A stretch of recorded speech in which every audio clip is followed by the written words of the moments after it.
Dans une société de plus en plus modernisée, il existe désormais des activités qui créent de l'emploi et nourrissent des citoyens sans faire du bruit.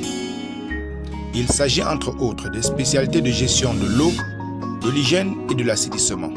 Des études approfondies dans ce domaine sont alors une aubaine qu'il faille proposer à la nouvelle jeunesse dans une perspective d'une insertion socio-professionnelle. Nous sommes dans la mouvance de la décentralisation. La décentralisation, l'autonomisation, n'est-ce pas, des collectivités.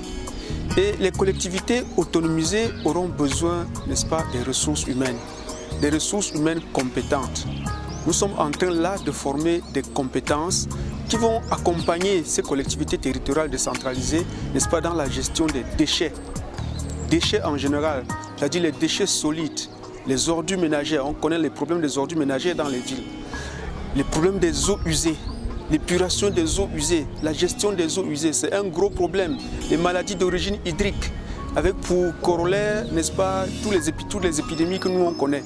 Ces professionnels que nous formons sont outillés pour faire cela, c'est-à-dire pour accompagner les municipalités, n'est-ce pas, dans la gestion globale de ces problèmes-là, en leur apportant des solutions techniques.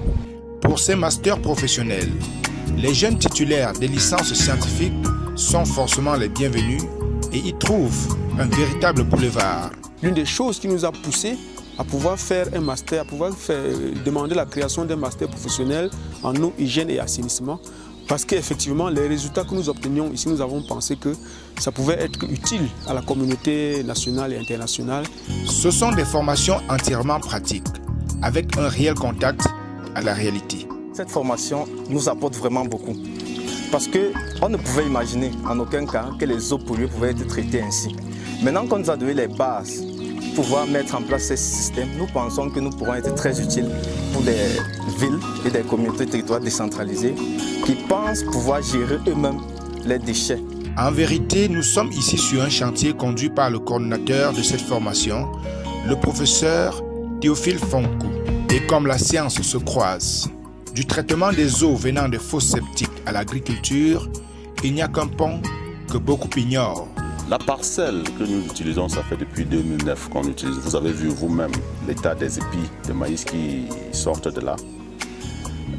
Avec l'amendement de sol en utilisant ces boues d'épuration ou les eaux d'épuration, vous voyez que le sol reste fertile au fil du temps.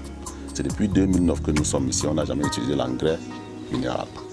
Vous-même, vous voyez comment le sol reste fertile et encourageant. Donc si nous encourageons nos populations, nos communautés, les populations de nos communautés à utiliser, ils vont eux-mêmes comprendre que l'engrais minéral, l'engrais organique produit dans nos fosses septiques est la meilleure parce que les sols restent fertiles au fil du temps sans qu'on les amende avec les engrais qui coûtent très cher. En agglomération comme en rase campagne, dans un contexte marqué par une montée fulgurante de la modernité, ce master trouve entièrement sa place et offre des débouchés aux personnes bien formées.